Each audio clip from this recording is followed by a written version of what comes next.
बिस्मिल्लाहिर्रहमानिर्रहीम। बनी इसराइल की वो औरत बेहद बदकिरदार थी। पूरी बस्ती के साथ नाजायज ताल्लुकात थे जिनके जरिए ढेरों माल बनाया। एक दिन इंतहाई नेक जवान का उस पर दिल आ गया। वो उससे मिलने आया।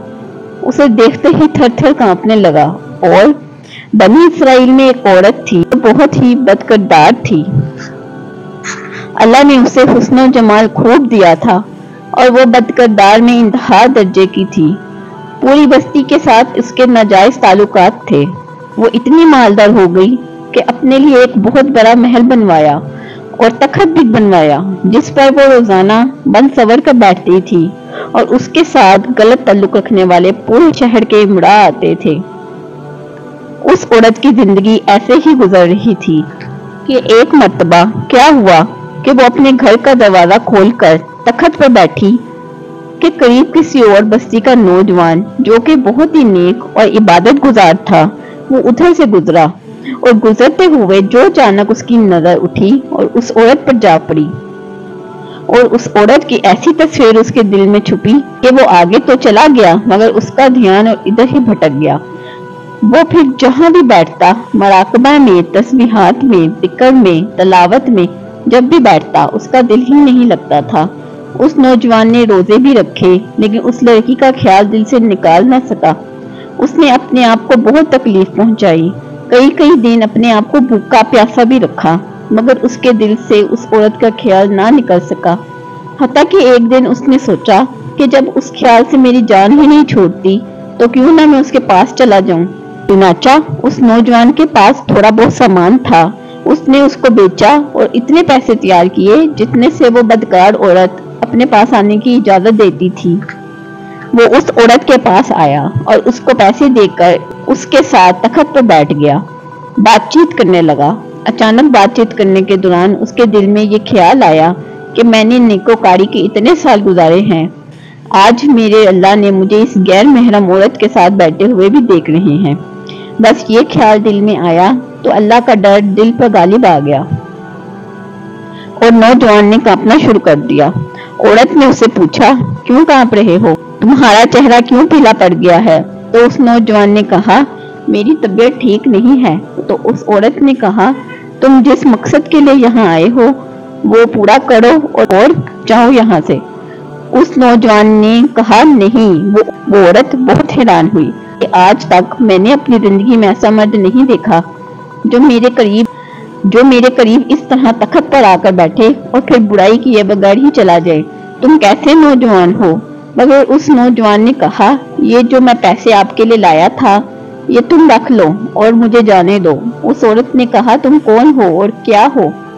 उस नौजवान ने बताया कि मेरा नाम फलां है और फलां बस्ती का रहने वाला हूँ और मेरे दिल में ये ख्याल आ रहा है कि मैंने अपना इतनी उम्र मुसल्ला पर बैठ के गुजार दी, आज मेरे अल्लाह मुझे तेरे साथ बैठे हुए भी देख रहे हैं। बस उसके बाद उस नौजवान की आंखों में आंसू आ गए और वो वहां से चल पड़ा। उस नौजवान के जाने के बाद जो थोड़ी देर की सोहबत साथ बैठने की इस औरत को मिली थी, इसकी बरकत से उस औरत के दिल में ख्याल आया कि ये कवाड़ा नौजवान इतना अल्लाह से डरता है जबकि उसने गुनाह भी नहीं किया और मैं तो सारा दिन सारी रात गुनाह करती हूँ। मैं तो खुदा से डरती भी नहीं। इसके दिल में शर्मिंदगी पैदा हुई, करूँ तो क्या करूँ? दिल में ख्याल आया, अच्छा जाती हूँ, हज़रत मूसा से पूछती हूँ कि मेरे लिए कोई तौबा की गुंजाइश है। वो अपने घर से निकल खड़ी हुई। अब उसको बस्ती का एक एक बंदा जानता था। वो इतनी नामी ग्रामी चीज थी। वो चली और जाकर हजरत मूसा को देखा तो वो उस वक्त बनी इसराइल के लोगों को नसीहत फरमा रहे थे।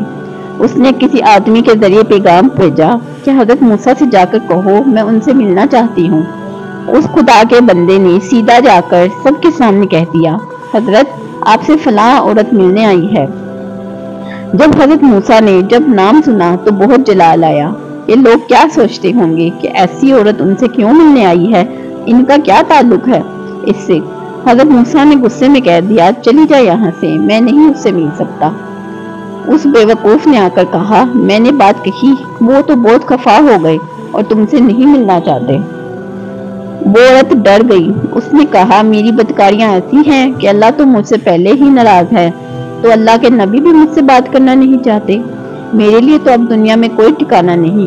بڑے اداس اور بوجھل قدموں کے ساتھ وہ وہاں سے چل پڑی اور واپس آ گئی، اور اسے سمجھ نہیں آ رہی تھی کہ وہ کرے تو کیا کرے۔ اب وہ حیران تھی کہ اللہ کے نبی نے بھی مجھ سے بات کرنا گوارا نہیں کیا۔ میں اتنی گری ہوئی چیز ہوں، وہ بات کرنا بھی نہیں چاہتے۔ چنانچہ وہ گھر آئی اور گھر کی کنڈی لگائی۔ اس نے اپنے کسی بڑے سے سنا ہوا تھا کہ بندہ جب اپنے رب کو منانا چاہے تو اس کو چاہیے کہ وہ اس کے سامنے سجدہ کرے۔ چنانچہ اس کو کوئی اور طریقہ سمجھ نہیں آ رہا تھا۔ گھر کی کنڈی لگا کر ایک جگہ اس نے مصلی بچھایا اور اللہ کے سامنے سجدہ کیا۔ اسے پوری دنیا میں کوئی اور نجات کا راستہ نظر نہیں آ رہا تھا۔ پھر اللہ تعالیٰ کی شان دیکھیے، اس نے ساری رات عبادت میں گزار دی۔ اگلے دن اس کے دل میں خیال آیا کہ میں عورت ذات ہوں، اکیلی اس مکان میں یہاں نہیں رہ سکتی، ایک میری خادمہ ہے، تو میں اگر نیت بھی کر لوں، جتنے لوگوں نے میرے ساتھ بدکاریاں کی ہیں وہ مجھے یہاں نہیں رہنے دیں گے، تو بہتر یہ ہے کہ میں اس جگہ کو چھوڑ کر ہی چلی جاؤں۔ اس عورت نے فیصلہ کر لیا کہ میں یہاں سے چلی جاتی ہوں۔ اس نے اپنے آپ کو ایک سادہ کپڑے میں لپیٹا تاکہ کوئی کپڑوں اور حسن و جمال کو نہ دیکھ سکے کہ یہ کون جا رہا ہے۔ پھر اس نے سوچا، عورت ذات ہوں، کہاں جاؤں گی؟ دل میں خیال آیا کہ وہ نوجوان آیا تھا جس کے دل میں اتنا ڈر تھا، اللہ پاک کا اتنا خوف تھا کہ وہ اللہ کے ڈر سے کانپ رہا تھا۔ کیوں نہ میں اس نیک بندے کے پاس چلی جاؤں، اس کی خادمہ بن کر رہ جاؤں، ممکن ہے کہ وہ مجھ سے نکاح کر لے، اور اس بستی کی طرف چل پڑی۔ چنانچہ ڈھونڈتی ہوئی اس بستی میں اس کے گھر پہنچی اور گھر والوں سے کہا، فلاں بندے سے ملنے آئی ہوں۔ تو اس کے گھر والوں نے کہا کہ اس کے ذکر اور عبادت کا معمول ہے، اس کے ذکر اور عبادت کا معمول ہے، اور وہ کمرے سے اتنے بجے نکلتا ہے، تم ایسا کرو، انتظار کر لو۔ چنانچہ اس نے کہا، میں انتظار کر لیتی ہوں۔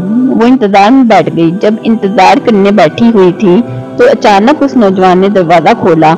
اس کی نظر اس عورت پہ پڑی، یہ سامنے بیٹھی ہوئی تھی۔ جب نوجوان نے عورت کا چہرہ دیکھا تو اس نوجوان کو اپنا وقت یاد آ گیا جب میں اپنا مصلی کو چھوڑ کر اس کی تخت پر جا بیٹھا تھا، تو اس نوجوان کے دل پر خوف طاری ہو گیا کہ کہیں یہ میرا ایمان خراب کرنے تو نہیں آ گئی۔ میں نے تو اتنی مشکل سے اس کا تصور ذہن سے نکالا تھا۔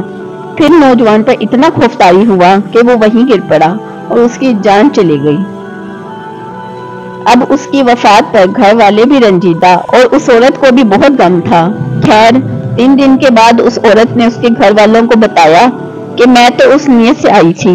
انہوں نے کہا، اب وہ تو اس دنیا سے چلا گیا، اس کا ایک بھائی ہے، اگر وہ تم سے نکاح کر لے تو ٹھیک ہے، تو تم اس کے ساتھ نکاح کر لو گی؟ اس عورت نے کہا، ٹھیک ہے۔ جب اس کے بھائی سے پتہ کیا تو اس نے کہا، ٹھیک ہے، اگر پہلے یہ ایسی عورت رہی ہے اور اب توبہ کی نیت کر چکی ہے تو میں اس کو اپنے نکاح میں قبول کر لوں گا۔ چنانچہ اس عورت کو اس کے بھائی کے ساتھ نکاح ہو گیا، اور اس عورت کو اللہ پاک نے 7 بیٹے عطا فرمائے اور 7 بنی اسرائیل کے اولیاء میں سے گزرے۔ ایسی بدکار عورت بھی توبہ کرتی ہے تو اللہ تعالیٰ اسے 7 ولیوں کی ماں بنا دیتے ہیں۔ وہ رب کتنا غفور ہے۔